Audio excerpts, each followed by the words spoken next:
Capítulo 11. Na soleira da porta. Em 2 dias eles atravessaram o lago comprido e entraram no rio corrente, e agora todos podiam ver a montanha solitária erguendo-se alta e austera diante deles. A correnteza era forte e eles avançavam devagar. No final do 3º dia, algumas milhas rio acima, aproximaram-se da margem esquerda ou ocidental e desembarcaram. Ali foram alcançados pelos cavalos com mais provisões e coisas de que necessitavam, além dos pôneis para seu próprio uso que lhes haviam sido enviados. Carregaram os pôneis com tudo o que puderam, e o resto foi estocado sob uma tenda, mas nenhum dos homens da cidade estava disposto a passar nem sequer uma noite com eles tão perto da sombra da montanha. Não, pelo menos enquanto as canções não se tornarem realidade, disseram eles. Naquelas regiões selvagens era mais fácil acreditar no dragão e mais difícil acreditar em Thorin. Na verdade, o estoque não precisava de nenhum vigia, pois toda a região era vazia e desolada. Assim, a escolta deixou-os, partindo rapidamente pelo rio e pelas trilhas das margens, embora a noite já estivesse caindo.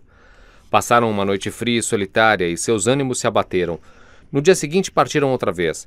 Balin e Bilbo cavalgavam atrás, cada um conduzindo um pônei bastante carregado.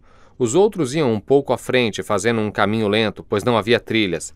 Rumaram para o noroeste, afastando-se do rio corrente e chegando cada vez mais perto de um grande contraforte da montanha que se projetava para o sul na direção deles. Era uma jornada cansativa, silenciosa e sorrateira. Não havia risos, canções ou som de harpas, e o orgulho e as esperanças despertadas em seus corações pelas antigas canções cantadas junto ao lago morriam numa penosa melancolia.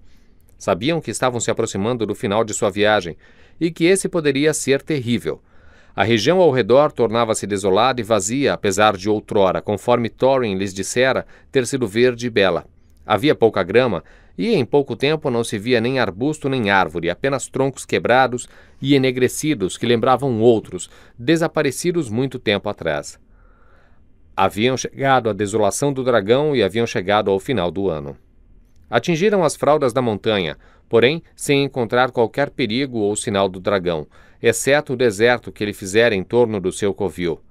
A montanha erguia-se diante deles, escura e silenciosa, cada vez mais alta. Acamparam pela primeira vez no lado ocidental do grande contraforte sul, que terminava numa elevação chamada Morro do Corvo. Sobre ele houvera um antigo posto de guarda, mas não se atreviam a subir ainda, pois era exposta demais. Antes de vasculharem os contrafortes ocidentais da montanha em busca da porta oculta na qual depositavam todas as suas esperanças, Thorin enviou uma expedição para espionar o terreno ao sul de onde ficava o portão dianteiro. Para esse propósito escolheu Balin, Fili e Kili, e com eles foi Bilbo. Avançaram sob os penhascos cinzentos e silenciosos até os pés do Morro do Corvo. Ali o rio, depois de fazer uma ampla curva contornando o desfiladeiro de vale, afastava-se da montanha em seu caminho para o lago, rápido e ruidoso. A margem assomava estéril e rochosa, alta e íngreme, sobre a correnteza.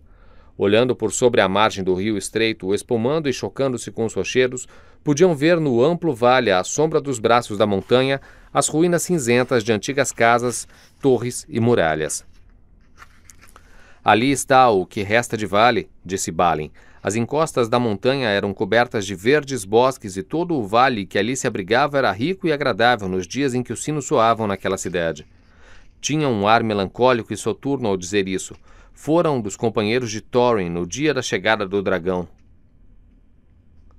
Não se atreveram a seguir muito mais o rio na direção do portão, mas continuaram além da extremidade do contraforte sul, até que, escondidos atrás de uma rocha, conseguiram ver a abertura escura e cavernosa, aberta num grande paredão rochoso entre os braços da montanha.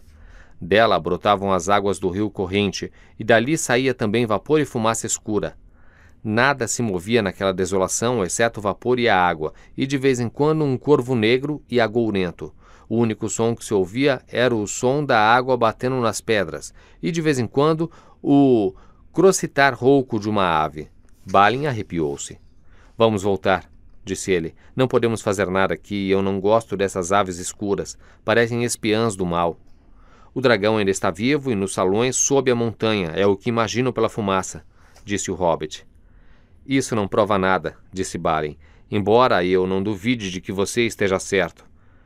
Mas ele pode ter se afastado por algum tempo, ou pode estar deitado na encosta da montanha montando guarda.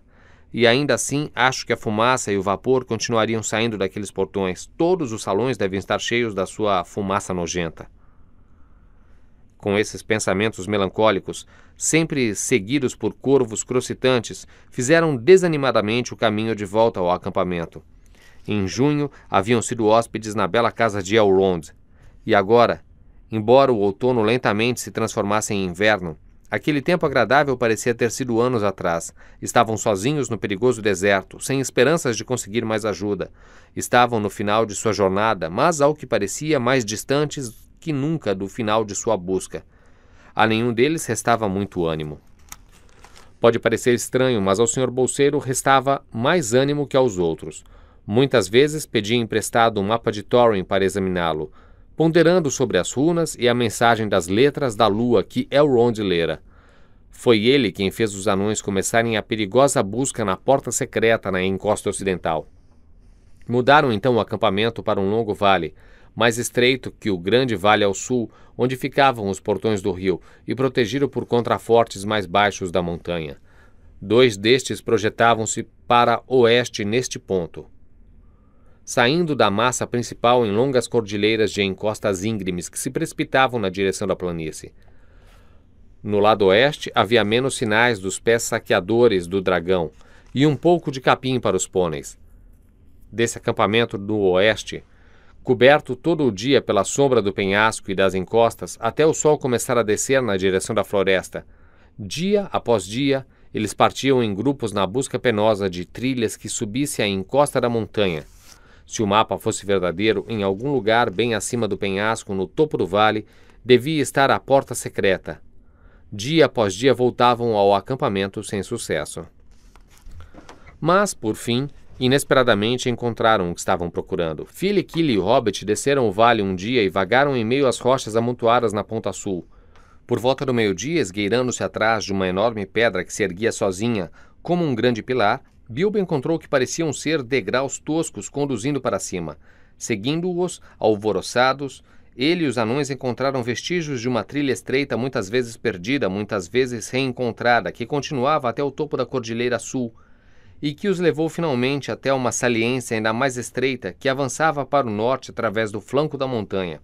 Olhando para baixo, perceberam que estavam no topo do penhasco, na parte superior do vale, e lá de cima podiam avistar o seu acampamento. Silenciosamente, agarrando-se à parede rochosa à direita, avançaram ao longo da saliência em fila indiana, até que a muralha se abriu e eles chegaram a uma reentrância entre paredões íngremes, calma e silenciosa, com o chão coberto de relva.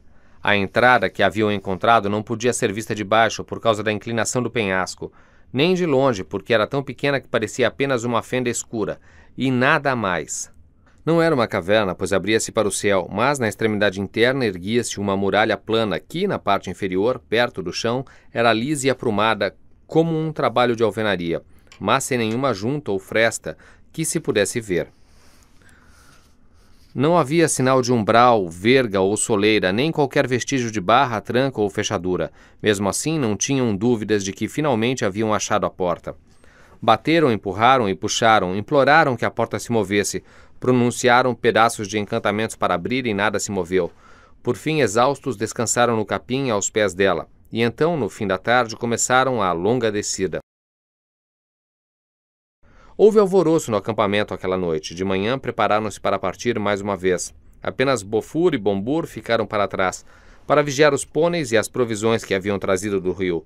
Os outros desceram o vale e subiram a trilha recém-descoberta até a saliência estreita.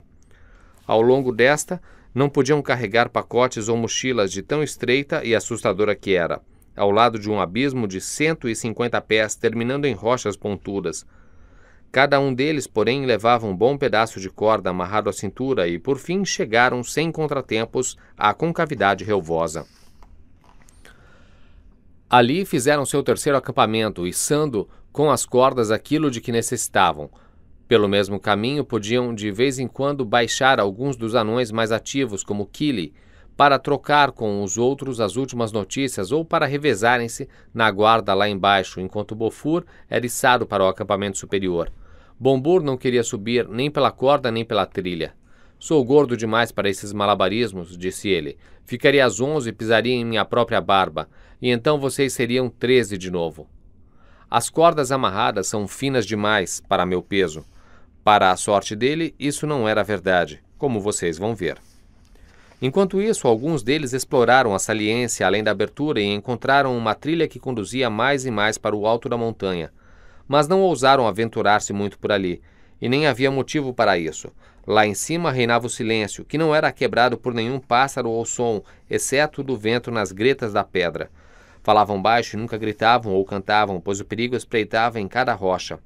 Os outros, que se ocupavam com o segredo da porta, não tiveram mais sucesso.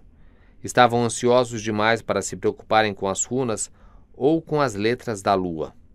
E tentavam, sem descanso, descobrir onde exatamente na superfície lisa da rocha estava escondida a porta. Haviam trazido da cidade do lago picaretas e ferramentas de vários tipos, e a princípio tentaram usá-las, mas quando golpeavam a rocha, os cabos estilhaçavam-se. Seus braços estremeciam dolorosamente e as peças de ferro quebravam-se ou entortavam como chumbo. O trabalho de mineração, perceberam claramente, de nada adiantava contra a mágica que mantinha fechada aquela porta. Além disso, ficaram apavorados com o barulho dos ecos. Bilbo achava que ficar sentado na soleira da porta era solitário e cansativo. Na verdade, não havia uma soleira, é claro, mas por brincadeira costumavam chamar de soleira o pequeno espaço gramado entre a muralha e a abertura. Lembrando as palavras de Bilbo, muito tempo atrás, na festa inesperada em sua toca Hobbit, quando dissera que podiam ficar sentados à porta até pensar em alguma coisa. E sentar-se e pensar foi o que fizeram, ou vagar sem destino, e foram ficando mais e mais carrancudos. Os humores haviam melhorado um pouco com a descoberta da trilha, mas agora todos afundavam no desânimo. Apesar disso, recusavam-se a desistir e partir. O Hobbit já não estava mais animado que os anões. Não fazia nada a não ser sentar-se recostado na rocha e ficar olhando para o oeste pela abertura por sobre o penhasco, por sobre as amplas terras, até a muralha negra da Floresta das Trevas e as distâncias além, nas quais, às vezes, tinha a impressão de vislumbres das montanhas sombrias, pequenas e longínquas. Quando os anões lhe perguntavam o que estava fazendo, ele respondia: "Vocês disseram que meu trabalho seria sentar na soleira da porta e pensar, para não dizer entrar. Então, estou sentado pensando, mas receio que ele não estivesse pensando muito no trabalho, mas sim no que estava além da distância azul. A pacífica terra ocidental e a colina, com sua toca Hobbit embaixo. Havia uma grande rocha cinzenta no meio da selva. Havia uma rocha cinzenta no meio da relva, e ele, taciturno, olhava para ela ou observava os grandes caracóis. Eles pareciam adorar a pequena reentrância com suas frescas paredes de pedra, e havia vários deles, de tamanhos avantajados, arrastando-se lenta e pegajosamente ao longo delas. Amanhã começa a última semana do outono, disse Thorin um dia, e o inverno vem depois do outono, disse Bifur, e depois disso, o próximo ano, disse Dwalin. E nossas barbas vão crescer e cair pelo penhasco e chegar ao vale antes que aconteça qualquer coisa aqui. O que nosso ladrão está fazendo por nós? Já que tem um anel invisível e deveria ser um ator especialmente bom, além disso. Começo a pensar que ele poderia ir pelo portão dianteiro e espionar um pouco as coisas." Bilbo ouviu aquilo, pois os anões estavam nas pedras logo acima da reentrância em que o Hobbit estava sentado. "Céus", pensou ele, "então é isso que estão começando a pensar, não é? É sempre o coitado aqui que tem de livrá-los de suas dificuldades. Pelo menos desde que o mago foi embora. O que é que eu vou fazer? Eu devia saber que algo apavorou. O que é que eu vou fazer? Eu devia saber que algo pavoroso me aconteceria no final. Não acho que aguentaria ver a Tristonha Vale outra vez e quanto àquele portão fumegante." Naquela noite estava arrasado e mal conseguiu dormir. No dia seguinte, todos os anões saíram em várias direções. Alguns exercitavam os pôneis lá embaixo, outros perambulavam pela encosta da montanha. Bilbo ficou todo o dia sentado na reentrância relvosa, melancólico, olhando para a pedra ou para o oeste através da estreita abertura. Tinha uma estranha sensação de estar esperando alguma coisa. Talvez um mago volte hoje, de repente, pensou ele.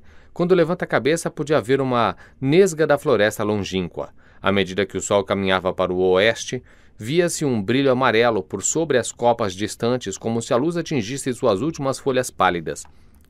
Logo viu a bola alaranjada do sol descer até o nível de seus olhos. Caminhou até a abertura e ali, pálida e tênue, uma lua nova esmaecida erguia-se por sobre a borda da terra. Naquele exato momento, ouviu um estalido agudo atrás de si. Ali, na rocha cinzenta, no meio da relva, estava um enorme tordo negro, como carvão, o peito amarelo claro salpicado de pintas pretas. Crac! Capturaram um caracol e o batia contra a pedra. Crac, crac! De repente, Bilbo entendeu. Esquecendo todo o perigo, postou-se sobre a saliência e chamou os anões gritando e acenando. Os que estavam mais próximos vieram tropeçando pelas rochas, caminhando ao longo da saliência com toda a rapidez possível, imaginando o que diabos estaria acontecendo. Os outros gritavam, pedindo para serem içados pelas cordas, exceto Bombur, é claro. Estava dormindo. Bilbo explicou rapidamente. Todos ficaram em silêncio, o hobbit de pé ao lado da pedra cinzenta e os anões balançando as barbas, observando impacientes. O sol descia cada vez mais e todos perdiam as esperanças. Afundou atrás de um cinturão de nuvens avermelhadas e desapareceu. Os anões resmungavam, mas, mesmo assim, Bilbo ficou ali, quase sem se mover. A pequena lua mergulhava na direção do horizonte, a noite chegava.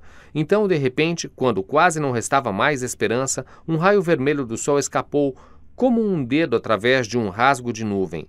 Um fulgor de luz atravessou a abertura, entrou na reentrância e caiu sobre a superfície lisa da rocha. O velho tordo, que estivera empoleirado observando do alto, os olhos redondos, a cabeça pendendo para um lado, soltou um trinado repentino. Ouviu-se um forte estalido, uma lasca da rocha separou-se da parede e caiu. Um buraco apareceu de repente a uns 3 pés do chão. Depressa, tremendo com medo de que a oportunidade desaparecesse, os anões correram para a pedra e a empurraram em vão. A chave! A chave! Gritou o Bilbo. Onde está Thorin? Thorin! Thorin! Thorin correu. A chave! Gritou o Bilbo. A chave que acompanhava o mapa. Tente agora, enquanto ainda há tempo. Então Thorin aproximou-se e tirou do pescoço a corrente que prendia a chave. Colocou-a no buraco, serviu e girou. Snap! O brilho se apagou, o sol sumiu, a lua se foi e a noite tomou conta do céu. Agora todos empurraram juntos e, lentamente, uma parte da muralha rochosa cedeu. Fendas longas e retas surgiram e foram se alargando. Uma porta de 5 pés de altura e 3 de largura foi se desenhando e, devagar, sem nenhum ruído, abriu-se para dentro. Foi como se a escuridão fluísse como um vapor do buraco na encosta da montanha e uma escuridão profunda na qual nada se via abriu-se diante de seus olhos.